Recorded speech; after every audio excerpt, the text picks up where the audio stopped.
These efforts are part of a broader strategy to enhance resilience against unconventional threats. But how likely is it that these incidents are connected to a larger strategic goal by Russia? I mean, I know they kind of hinted at they would go for Finland. Finland would be one of the next countries they would invade, after Moldova and what was the other one? There's Moldova, there's Georgia. Georgia. And it was the only country specifically named by Putin when he talked about having a return to the USSR. That was Finland. I think that's what really got Finland to agree to make a push to become a NATO member. Right. I mean, look, that's totally a fair point. Sabotaging things like data cables fits into that hybrid warfare strategy. And the goal there is to create instability and fear without using direct military force, because direct military force means your adversaries are going to use direct military force. So when these cables are disrupted, it can cut off important communication lines that NATO countries depend on for coordination, but also intelligence sharing among NATO countries. So this kind of action seems to align with Russia's tactics as it tests NATO's response and then keeps all of us on edge. Nuclear saber rattling, all of this hybrid warfare, gray zone conflict. Everybody's on edge, which can strain all of the alliances that have been built up. It's definitely a concerning situation.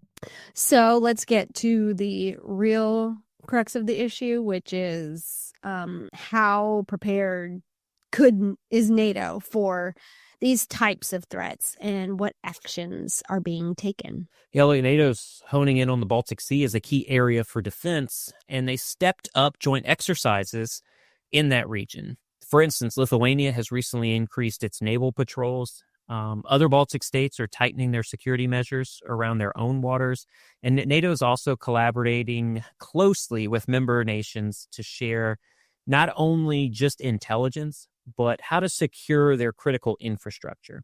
Now, protecting those vast underwater cables, that's quite a challenge because the size is vast, they're super complex, and there's a lot going on in those regions. So I was in Burkina Faso, as you know, Tiana.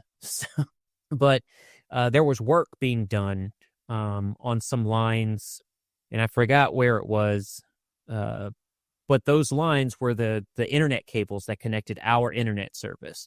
Those lines got cut, and it took 6 months to restore the internet. We had to revert over to satellite internet communications, but that severing of the lines, I'm acutely aware of because it happened, and that affected Burkina Faso. So it's like, so what's going on in the Baltic Sea matter to everybody else?